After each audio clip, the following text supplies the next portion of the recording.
Hi! Hello! Good day! We're back again with another vlog. And for today's video, we're going to talk about rational expression. So what is rational expressions? Rational expressions is...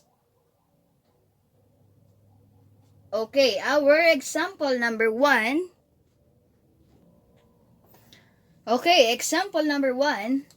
Evaluate the expression x squared minus 3 all over x minus 2 when a is x equals 0 and b x equals 1. So, like any expression, we can evaluate rational expression. Remember that in evaluating algebraic expression, we replace the variable with the given values and then simplify the resulting expression. For example, number 1, we have ax is equivalent to 0. So, isa-substitute lang natin yung value ng x dito doon sa expressions na binigay sa example natin. Okay, let's see. Nagpapalit lang tayo. Substitution means papalitan natin yung value doon. So, if we have x squared minus 3 all over x minus 2, when we replace x is equal to, into 0, ang gagawin po natin para hindi tayo malito, take note of this, papalitan po natin yan into 0. Okay, every time na magpapalit tayo ng value ng x, lagyan natin ng open and close parenthesis para hindi tayo malilito. Minus 3. Okay? Malinaw? Yung ating numerator, x squared minus 3, naging 0 squared minus 3 na. Because the value of our x is equivalent to 0. All over, this will be 0 again, minus 2. Okay? We replace x with 0. So, the final answer here is 0 squared. The answer is always 0. Pwede na natin tanggalin yung open close parenthesis kasi may operation siyang binibigay. Okay? Then, minus 3 all over 0 minus 2. Okay, very easy tayo dyan. So, we have 0 minus 3 is negative 3. 0 minus 2 is negative 2. Or it simplifies, the negative divided by negative. The answer is always positive. So we have the final answer 3 over 2. Very easy, right? Okay. This is our solution for x is equivalent to 0. How about x is equivalent to 1? Okay. How about in x equals to 1? Okay, then, compute na natin. Replace x with 1. So, we have 1 here. Papalitan natin x ng 1. Then, squared pa rin natin minus 3. And all over, yung x over and close parenthesis, ang huwag kalilimutang ilalagay. Minus 2. Okay. So, add muna natin yung naka-open close parenthesis. Then, 1 squared is equivalent to 1. 1 times 1, ang ibig sabihin nun minus 3 all over 1 minus 2. Okay, review tayo ng subtraction. Okay, 1 minus 3, mas bigger si 3. So, anong ginagawa natin? Siyempre, nagsusubtract tayo dahil magkaiba sila ng sign. This is positive and this is negative. So, sinong mas mataas na number sa kanila? Si 3, of course. Ano yung sign ni 3? Negative. So, susundin natin is negative. So, subtract lang natin si 1 at si 3. The answer is 2. Okay, ulitin natin. Sinong mas mataas na number? Si 1 o si 3? Alam na kasi natin na magkaiba sila ng sign. Okay? May positive dito and then negative. Ang mas mataas ay si 3. Okay. Ngayon, kung ano yung sign ng mas mataas na number, dahil subtraction ang gagawin natin, yun ang susundin nating sign. Kaya tayo nagkaroon ng negative 2. So, sa denominator naman niya, sino mas mataas na number? Si 2. Of course, ang gagawin natin ay subtraction. So, we have, ang sign nito ay negative. So, we have negative 1. Or, this is equivalent to negative divided by negative. The answer is always positive. Then, all numbers that you divided by 1, the answer is that number or that numerator. So, our final answer is positive 2. So, very easy, di ba? Nakita natin kanina, if x is equivalent to 0, and if x is equivalent to 1. So, let us proceed to the next example. So, for our next example, find every value of the variable that makes each expression undefined. So, first, what is the meaning of the word undefined? Kasi sa mga previous video natin, nasasabi ko, yan. So, what is undefined? Undefined is, okay, and for example, how to get the expression or find every value of the variable that makes each expression undefined. For example, we have 2a squared all over a minus 3. So, gandahan natin sulat ng a natin kasi para siyang 9. Okay, careful kayo kasi may mga letter o may mga variable rather na halos same sa mga numbers natin. So, how to solve that? How to be this expression undefined? So, first, to make rational expressions undefined, equate the denominator to 0 and solve for the variable. So, asan ba ang denominator natin? Ang denominator natin ay, kaya red yan, para intense. Ito namang blue, kaya blue yan, para ma-emphasize natin. Okay? Sabi, make the denominator or equate the denominator to 0. So, dahil natin ito rito. I-equate natin siya sa 0. So, we have a minus 3 is equivalent to 0. So, first, ano ang gagawin natin dyan? Ibig sabihin, ano daw kaya yung pwedeng maging value ng ating variable a na kapag minus natin sa 3 ay 0 ang lalabas na sagot. Okay. Yung mga bata, lalo na dun sa mga elementary, yung mga grade 1, pag sinabi mo, meron akong 3 apple, bawasan akong 3, ilan lang matitira? Wala. So, bagoy natin. Meron akong 3 orange. Ano yung minus natin sa 3 orange para maubos sila? O ilang orange yung minus mo sa 3 orange para maubos sila? Kayang-kaya na agad nilang sabihin na the answer is 3. So, pero balikan po natin yung ating mga properties. Ano yung mga sinabi nating properties dati?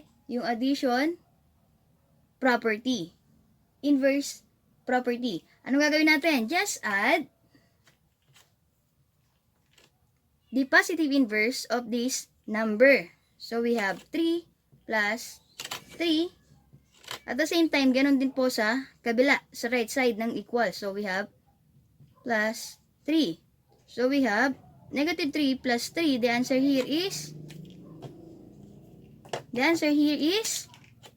yes, the answer here is 0. So, A na lang ang matitira dito. So, A nasa left side, then 0 plus 3, the answer is positive 3. So, yung tinatanong natin kanina, paano magiging denominator natin ay undefined, kailangan ang magiging value ng A natin is positive 3. Mamadali namang hulaan yan kasi sabi nga, 3 minus 3, the answer is 0. Okay? Pinakita ko lang sa inyo kung paano siya magiging 0 in proper way. So, next example tayo. So, yung magiging answer natin dito, pakita ko muna. So, we have 2a squared. The answer, yung value ng a daw natin is 3 minus 3. Kaya magiging 2a squared all over 0. So, ang rules ng ating undefined, any numbers that you divided by 0, the answer is always undefined. So, kung ganyan yung problem natin, isipin natin agad kung paano gagawing undefined ang denominator o ano yung ilalagay nating number ng ating variable o yung value ng ating variable. So, for the next example, okay, for this example, letter B example natin, 3a plus 4b all over a minus b. Wait, ma'am, dalawa na po yung ating variable sa denominator. Ang sabi nyo kanina, find every value of the variables of the variable that make each expression undefined. Sabi nyo po, kailangan natin tong maging 0. So, ipapakita natin kung paano natin magiging 0 ito. Okay, first, equate the expression of our denominator into 0. So, emphasize ulit natin para makita. A minus b. So, we have a minus b. Equate natin siya kay 0. Paano daw natin yan magiging, o paano daw natin makukuha yan? Undefined. So, we have, gamitin ulit natin yung AIP. Addition inverse property. So, we have A minus B plus B, 0 plus B. So, we have here, negative B plus B is equivalent to 0 yan. So, we have A na lang in the left side, then equivalent to B. Okay. O, ma'am, paano magiging 0 yan? Sabi nyo dapat maging 0. Okay. Think. Meron tayong medyo tricky problem dito. But, think. So, if A is equivalent always to B, and our operation here is A minus B, any value of A must be the same value of B also. For example, if the value of A here is 2, the value always of B also is equivalent to 2. Is it correct? Yes, napalabas na natin siya kanina. Inequate natin siya. A minus B is equivalent to always to 0. So, they are always equal. So, kapag nilipat natin dito, any value niya, kahit anong value ng A, same din siya kay B. So, pag minus natin, the answer is always 0. So, magiging undefined yung ating problem. For example nga, the value of A here is 2. And the value of B is 2. Solve natin para maipakita. So, we have 3A. Ma'am, palitan na po natin yung value ng A. Kasi meron na po siyang value. Paano? Sabihin natin 2 plus 4 multiply by the value of B is 2 all over 2 minus 2. Okay. Huwag natin isolve yung numerator. Napakadali na lang kasi undefined siya. So, we have 2 minus 2. The answer is 0. So, this problem is equivalent to the answer undefined.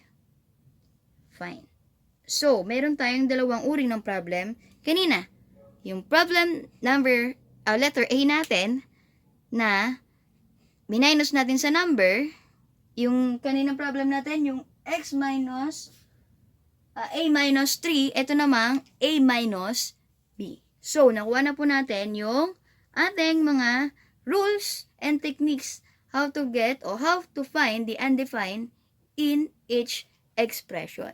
So, magbigay tayo ng isang example sa how to substitute and how to find or how to make the expression undefined.